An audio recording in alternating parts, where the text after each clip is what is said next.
without much delay, let's get to making a spin model just like that. Okay, so let's start by pulling up this panel right there. Let's pull it up. Let's make it raw so we can work. Good. And now the frames. So the start point will be 0 and the end point will be, I'm making a 3 seconds video, so it should be 72 because the frame rate is 24 over there. We choose 24. Next, you have to hit record, select your model and hit I for insert keyframes. Select rotation. Okay.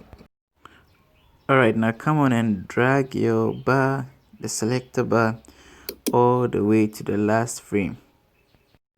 Select your model again, hit I, select rotation. Good. Now hit N, go to view. View. Yes, and change the Z to 360 degrees for rotation. Okay.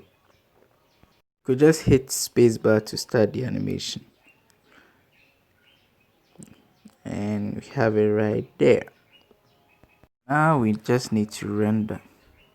Now before you render, you need to come up to this output, this thing that looks like a printer. Yes, and you have to change the video format to any of these, but let's pick MPEG, FFmpeg right here. Okay, and that's where the output folder goes. Yeah,